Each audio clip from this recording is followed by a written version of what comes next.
Bonjour à tous, bonjour, bonsoir, j'espère que vous allez bien, par la grâce du Seigneur en tout cas. Je suis animé d'un grand amour, d'une grande joie immense d'être de retour parmi vous parce que ça faisait un bon moment que la chaîne n'a plus été en fonction. Il y a eu des retours des frères et sœurs de savoir qu'est-ce qui se passe. Voilà, il faut dire que ce long silence n'a pas été anodin. J'avais besoin de me retirer un moment, de me revoir sur beaucoup de choses, de m'examiner avec le Seigneur. Voilà, également par rapport à la vie séculière, il y avait énormément de choses à voir. Voilà, mais surtout, être toujours dans la volonté du Seigneur. Parce que c'est important. Ça ne sert à rien de travailler pour le Seigneur sans le Seigneur.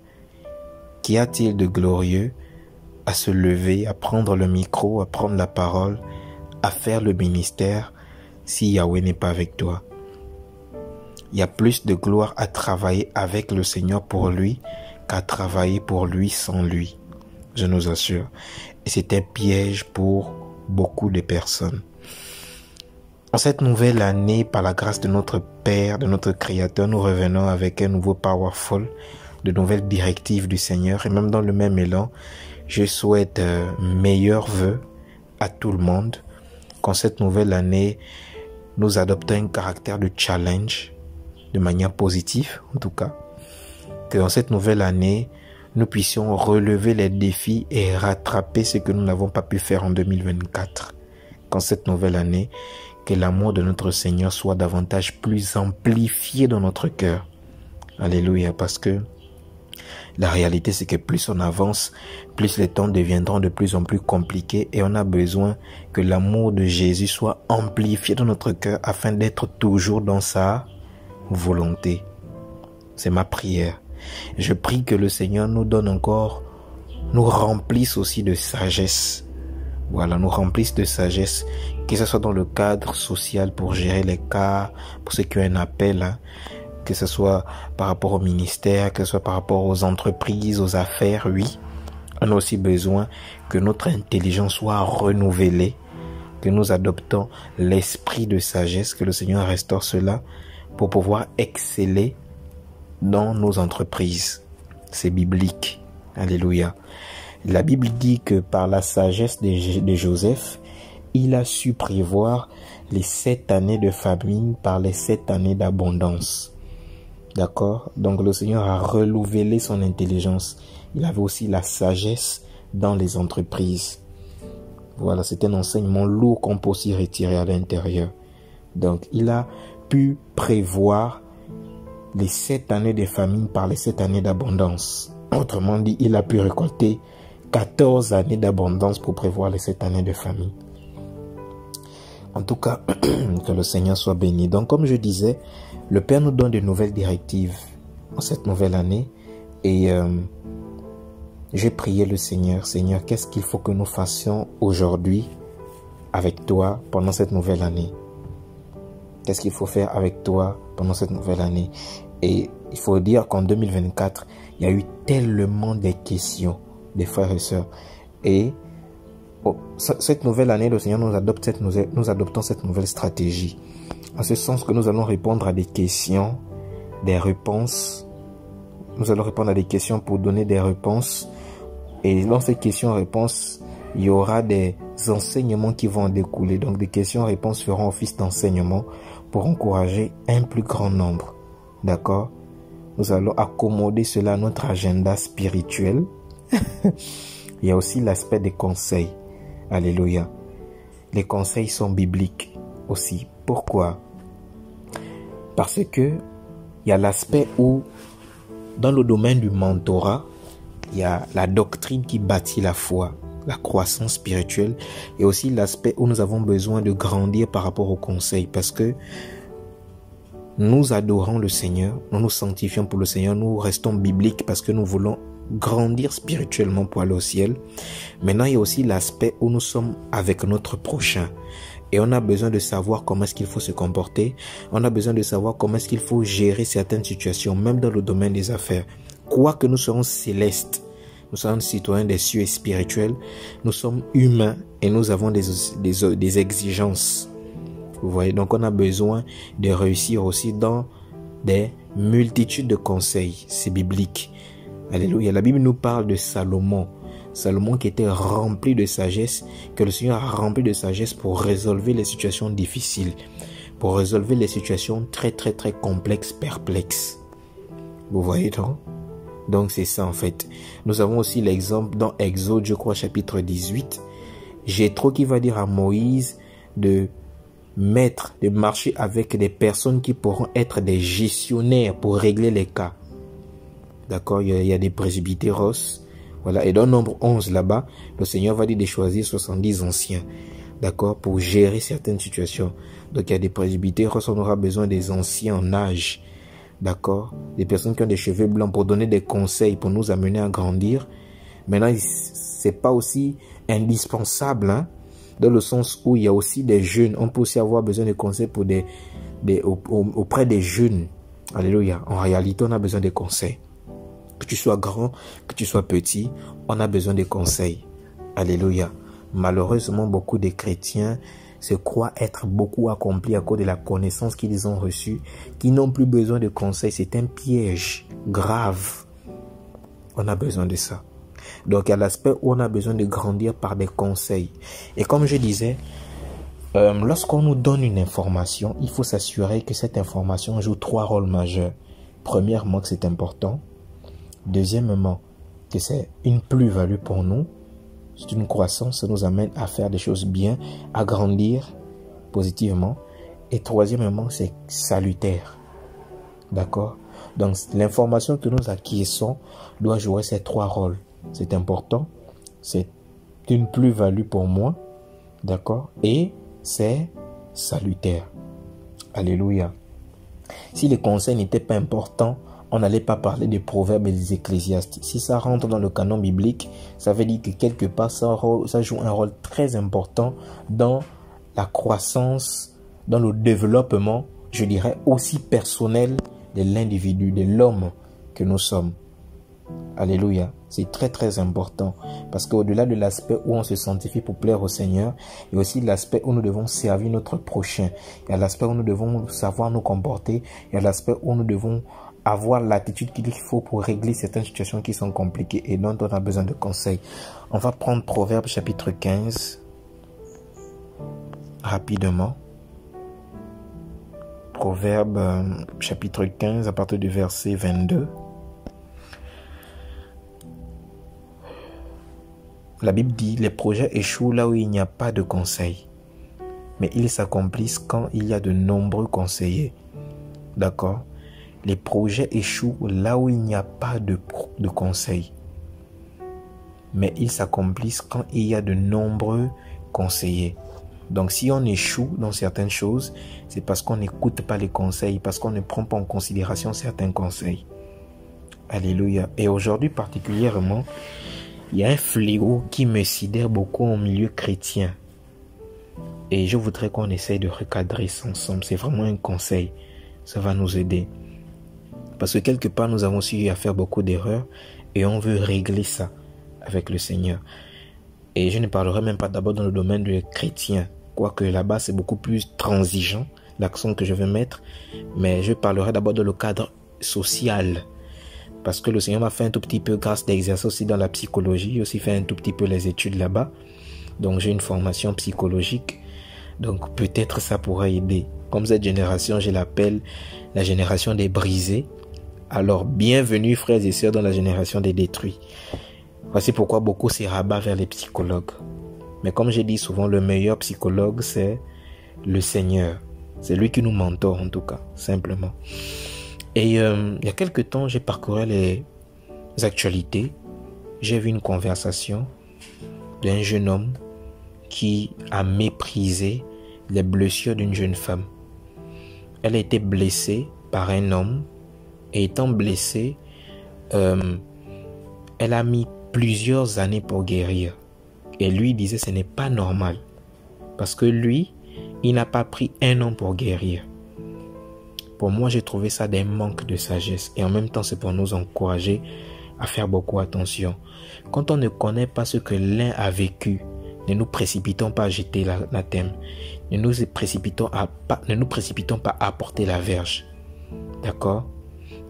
Le Seigneur nous a créés de manière rationnelle. On n'aime pas tous de la même manière. Et on ne guérit pas tous de la même manière. Ce n'est pas parce que l'un prend plus de temps à guérir que toi que ça veut dire que cette personne est faible. Non. Malheureusement, c'est ce qu'on adopte comme attitude. Et même on va plus loin. Quand ces personnes viennent se confier à nous, parce qu'ils ont besoin d'aide, on se précipite à dire non, mais tu n'as pas le droit de faire ça. Et c'est dangereux.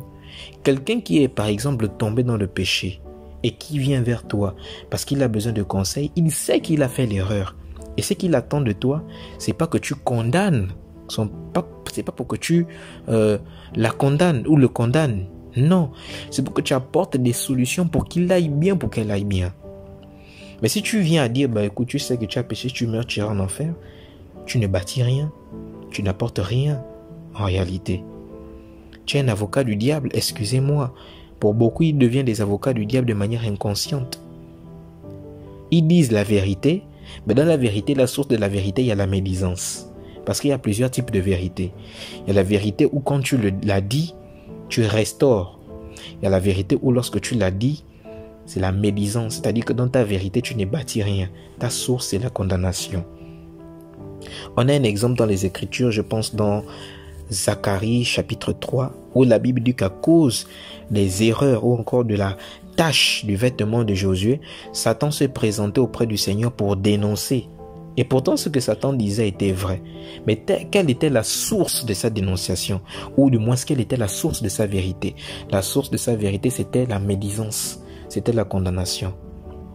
Et c'est ce qui se passe avec beaucoup de personnes, malheureusement. Quand tu ne connais pas la situation d'un frère ou tu ne connais pas la situation d'une sœur, ne te précipite pas à dire non, mais tu n'as pas le droit de faire ça. Non. Parce que nous tous, on ne guérit pas de la même manière. Je vais maintenant un peu transiter dans le domaine de la psychologie. Alors, il y a des catégories de personnes qui aiment de manière différente. Il y a des personnes qui, quand elles aiment à 100%. Déjà que pour s'attacher, pour elles, c'est très difficile. D'accord? C'est très très difficile. Et quand elles s'attachent à 100%. Et quand elles sont blessées à la juste mesure de leur attachement. Et la blessure peut être tellement conséquente au point où ça peut prendre du temps. D'accord? Et toi, quand tu viens vers la personne qui est blessée, tu n'as pas pour objectif de venir dire, mais tu n'as pas le droit de mettre du temps pour guérir. Au contraire, tu ne gagnes rien, tu détruis, tu casses. Si tu n'as pas la sagesse, ou si tu ne penses pas comprendre la blessure de l'autre, mieux abstiens-toi de parler. D'accord? Mieux abstiens-toi, abstenons-nous de le faire. C'est vraiment un conseil. D'accord? Au lieu de chercher toujours à condamner son prochain. Non.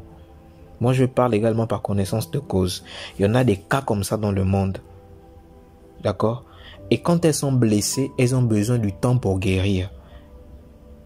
Pas que on accepte le fait qu'elles ont du mal à pardonner. Ou du moins, on accepte que c'est légitime. Je dirais ça comme ça. C'est légitime pour elles de ne pas pardonner. Non, ce n'est jamais légitime de pardonner. D'accord? C'est pas légitime. Parce que quand on parle de légitime, on parle de la normative. Quelque chose de normal. Ce n'est pas normal, frères et sœurs, de ne pas pardonner. Mais c'est compréhensible de prendre du temps pour ne pas pardonner. D'accord? Et parce que c'est compréhensible, parce que l'autre, quand elle a aimé à 100% et elle a besoin du temps pour guérir. Il y a l'aspect où la personne qui a été blessée a besoin du temps pour guérir. Quoique, en comprenant qu'elle a besoin du temps pour guérir, on fait aussi comprendre que, écoute, il n'y a pas juste le temps qui sera le facteur de guérison. Il y a aussi toi qui dois entretenir ta plaie. Alléluia, c'est important. Parce qu'il y a des cas où tu peux laisser le temps, mais tu ne guéris pas. Si tu n'entretiens pas ta blessure, on va finir par t'amputer la jambe. Si tu t'es blessé par exemple à la jambe. Si tu ne prends pas des calmants, des antibiotiques, là où tu t'es blessé, tu dis non, le temps va faire son cours. Ça va, il y a l'aspect où naturellement nous cicatrisons. D'accord? Parce que les anticorps jouent leur rôle. Mais à l'aspect où quand la blessure est très conséquente, il faut prendre des médicaments. Si tu dis juste que le temps va jouer son rôle, la blessure va s'infecter. Donc il y a l'aspect où la personne doit s'entretenir, il y a l'aspect où le temps joue son rôle. Oui, c'est très important pour ne pas que les personnes qui se trouvent dans cette situation se disent « Ah oui, au moins il y a quelqu'un qui me comprend, c'est normal, je peux rester dans ma blessure. » Non. Parce que l'objectif, c'est d'amener les hommes à être plus excellents dans le domaine de la guérison. Alléluia. Donc ne nous précipitons pas à toujours condamner. Quand quelqu'un a aimé, il a aimé. Et quand elle est blessée, je nous assure, ça fait très mal.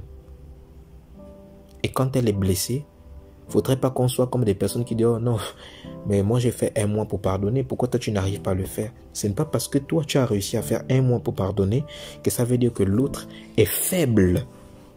Non, pas du tout. Pas du tout. Et c'est la grave erreur que nous faisons toujours.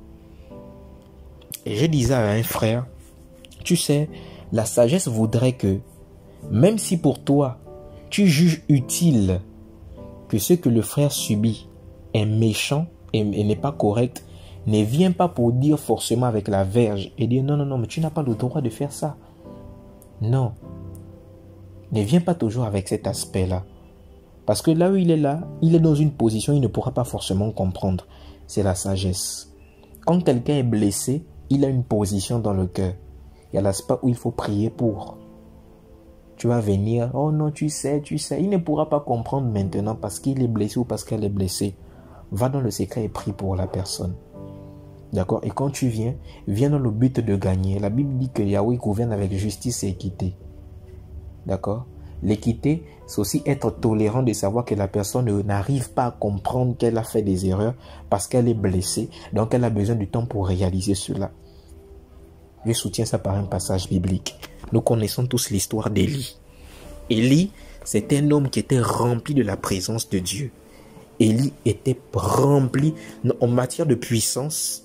Nous pouvons tirer notre révérence à Élie, le prophète Élie. Élie démontrait la puissance du Seigneur. Mais il était arrivé à un niveau où Élie a sombré dans la dépression. Quand il a sombré dans la dépression, il s'est senti seul.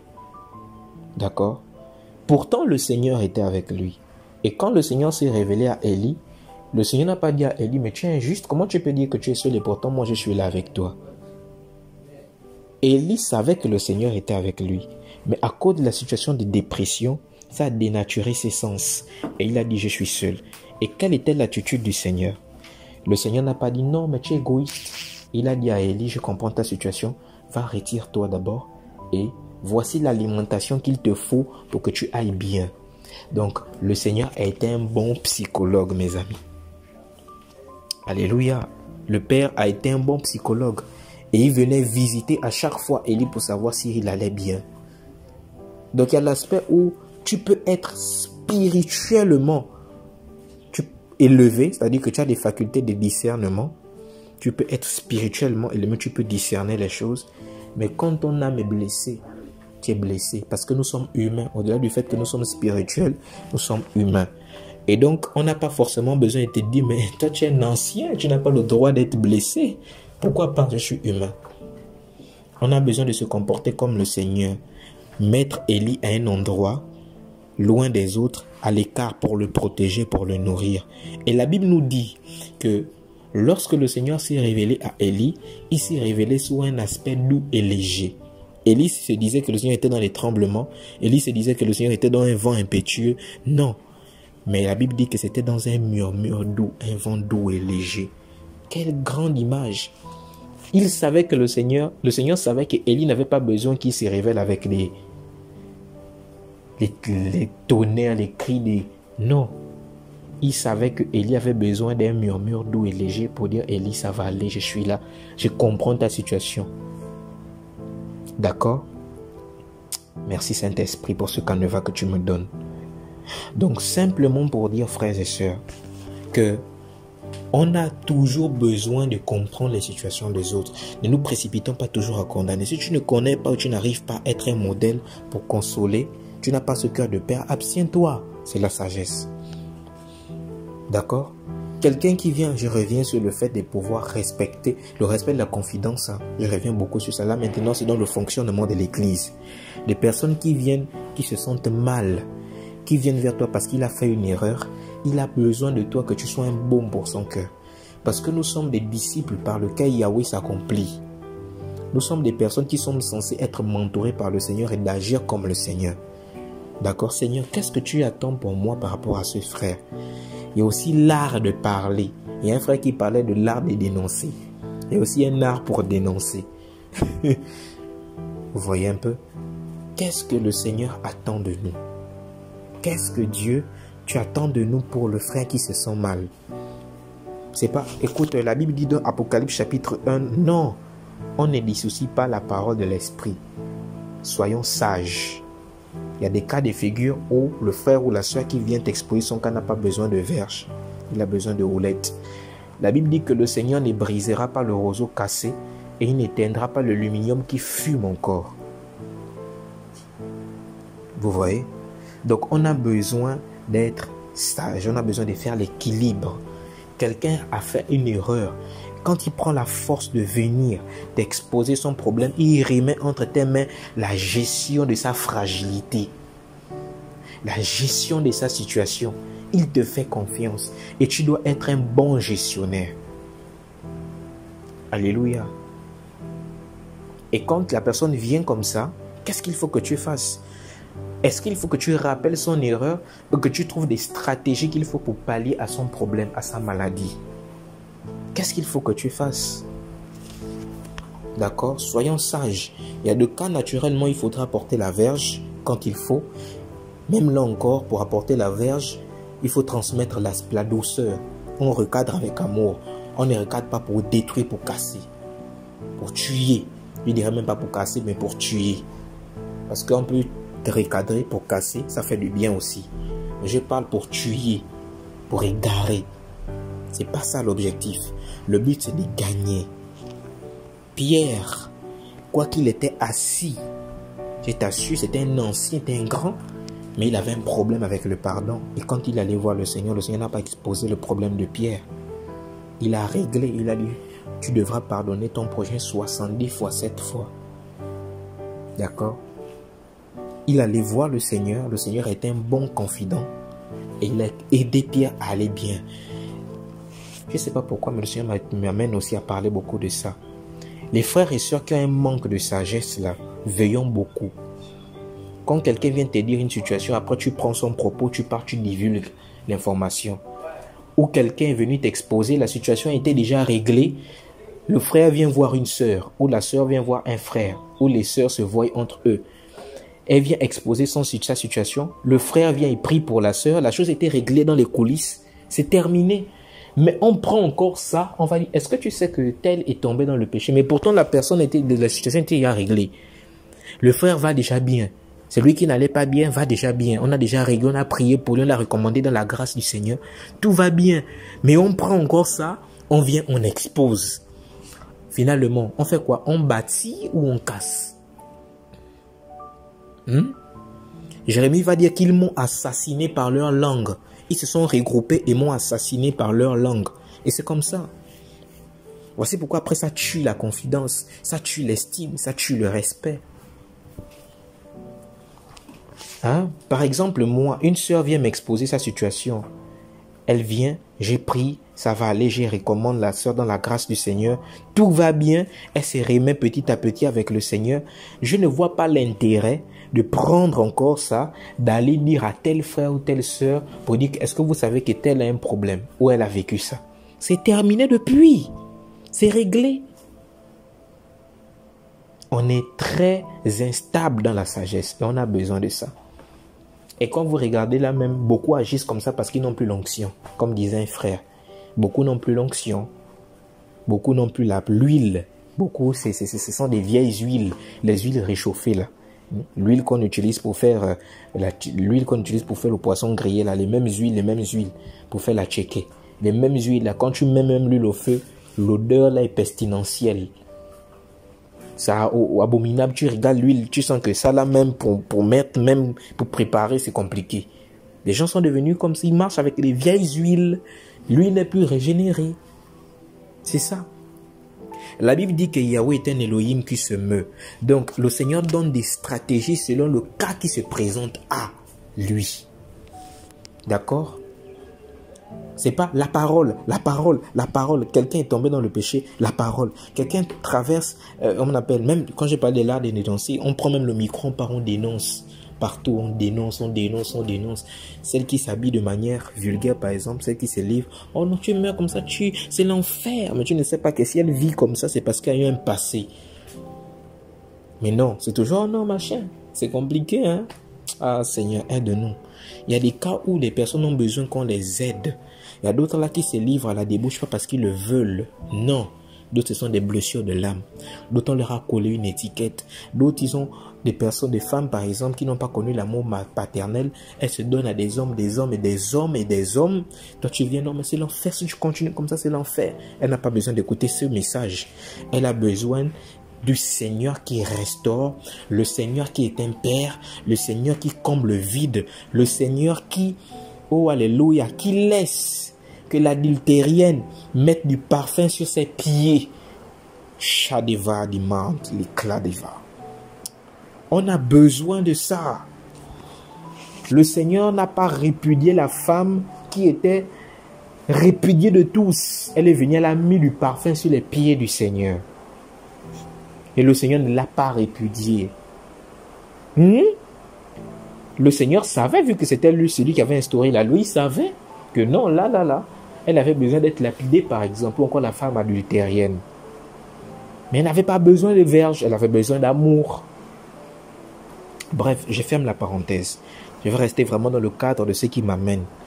Faisons beaucoup attention. Quand on ne connaît pas les situations que les autres n'ont pas vécues, ne nous précipitons pas à parler. Sinon, ça finira par se retourner contre nous.